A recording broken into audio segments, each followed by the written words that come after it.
Hey everybody, Jane here, and today we are doing our last in the Writing Romance installments, and we've already talked about what romance is, we've talked about the stats according to the RWA, we have talked about characters, we've talked about plot. So now we're going to talk about writing bedroom scenes. I'm going to try to keep this video very PG. However, this may not be a topic everybody's comfortable with. So I'm sorry if it offends anybody. I do think it's important to have this discussion though, because I see a lot of people who don't write in the romance genre who don't really understand how bedroom scenes work in romance. So let's start by saying that not every romance has bedroom scenes. You don't have to have them. And in fact, some genres tend not to have them. On the other hand of things, some do. Bedroom scenes in romances can go anywhere from sweet, which is basically not at all, close the door, fade to black, to erotic, which is much more describe every little thing happening. Every genre has typical expectations, but you can go outside of those expectations as long as you make sure your readers are aware. So for instance, if you're writing a historical that is going to be a bit more steamy, you'll want picture of a couple kissing, maybe some bosoms, something that indicates that this is a steamy book instead of just a person dressed for the times. Billionaire books tend to be steamy. If you're not doing a steamy one, it's probably a good idea to let the audience know that this is a sweet and clean romance. They're going to be closing the door and nothing's going to be seen on screen, because you don't want to disappoint your audience. People who read certain tropes and read certain subgenres generally expect them to all be the same, like for content, or the same heat level approximately. So how do you know, aside from your own personal preferences, how steamy a book should be? And the answer is that depends a lot on your characters and plot. If the intimate acts have a lot to do with how the characters fall in love, they probably need more described. If they're really not important, you don't have to put them in. And if your characters aren't characters who would be driven by a passion, you probably can just skip it. One thing to keep in mind is you are going to be in characters' point of views, so you want to describe whatever is happening as appropriately as you can based on the character.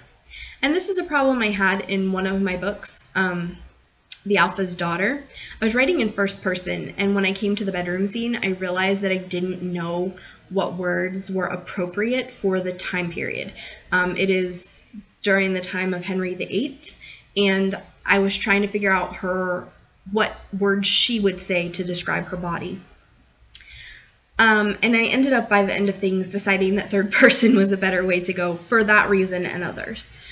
But just, keep in mind, if you have a character who is a fairly sweet, naive virgin, she's not going to use real strong language to describe what's happening to her. Whereas, a guy who's a passionate alpha male may use harsher words. I would use caution when using the C word. That tends to only show up in the really harsh erotica, and I mean C word for a girl. You can use C word for a boy and it's not that big a deal. I see the P word for a girl's parts pretty often too. I would say use with caution on that, because that can even be a little strong. A lot of romance that you will see is more metaphorical and hypothetical, like he sheathed himself to the hilt, describing insertion. For the most part, the people who read romances, they understand how things work mechanically. They're not interested in the mechanics of the act. They're interested in the feelings of the characters. How is this intimate act bringing the characters together? How is it deepening their affection for each other? Is this the first time they've shown affection like this? Is this somebody giving themselves to somebody for the first time, or, after a difficult encounter, a difficult relationship, the trust, the care, the love. That's what bedroom scenes do in romance, or they should. Yes, they're passionate, and yes, there's attraction, and sometimes it's very much a culmination of that attraction happening. But it's not, the whole book is not about getting to that point, generally.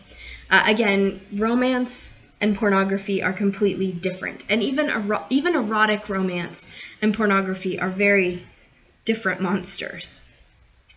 So, keep in mind those things when you're writing bedroom scenes.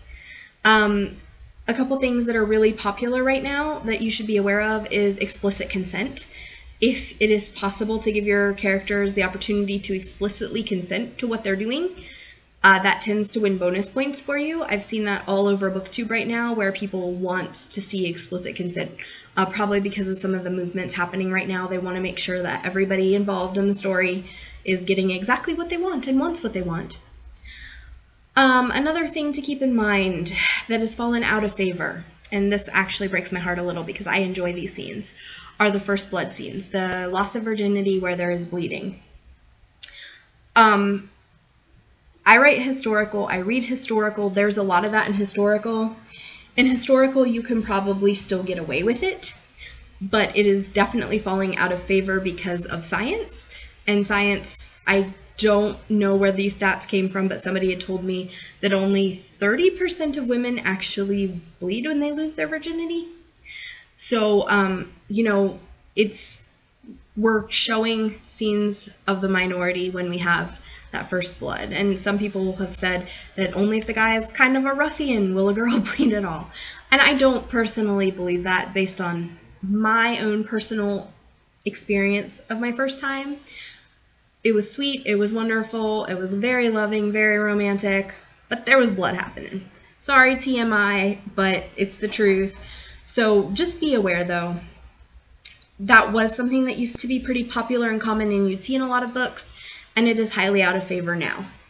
I would always read a lot of books that are recent and in your genre to see how bedroom scenes are being handled, because as our culture changes, what we expect and don't expect to see in bedroom scenes is different.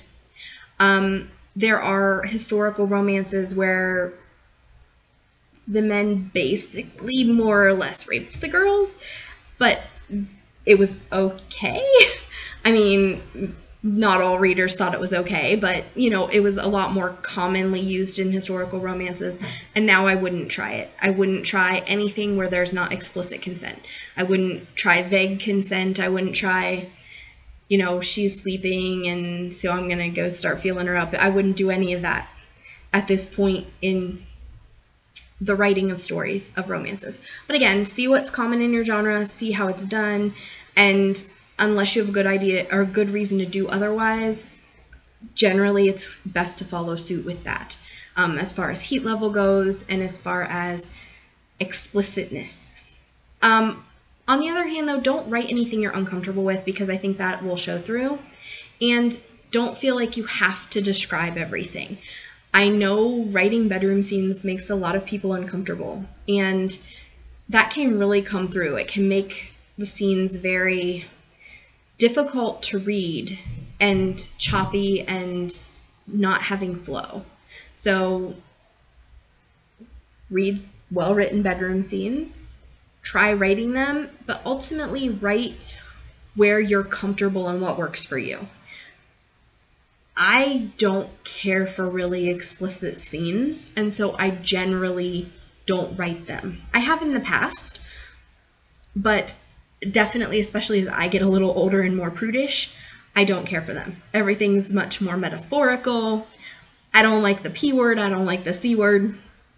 We're getting down to the point where it's things like, canals and stuff like that. I mean, I think we need to go with what works for us at this point in our lives too. Because, in another 5 years, maybe I'll be back to the place where I can say the P word and be okay with it, but I'm not there today. So I do think you need to follow your heart and follow what works for you and not write anything that you are uncomfortable reading. Also, if you know your mom's going to be reading the book, probably tone it down a bit. If you're writing with a pen name, it's probably not as big a deal, but keep that in mind. People are going to read what you're writing. And if you are uncomfortable with those words from you being out in the world, either don't write them or use a pen name. Yeah, so that was writing bedroom scenes. Again, a quick recap. There's a lot of levels of heat in romance, and you can kind of write what works for you. You should write for your characters and how it seems appropriate for your characters to handle the situation, and the word usage should be determined by how you've shown your characters up to that point. You don't have to describe everything. We're all grown-ups. We know the mechanics. You only need to describe what's important to the story. Bedroom scenes shouldn't be gratuitous. They should be used to show the changes in depth of a relationship and be aware of the current trends so that you don't alienate an audience by putting things that are no longer favorable in. And also, if there's things that an audience really wants to see right now, give yourself some bonus points by throwing those things in, such as explicit consent in the current environment. All right, guys, that's really all I have for you. If you have any specific questions about writing bedroom scenes, you can either put them below or you can email me. My social media is below. Also, the like and subscribe button. So this is Jane. I'll see you next time. Bye.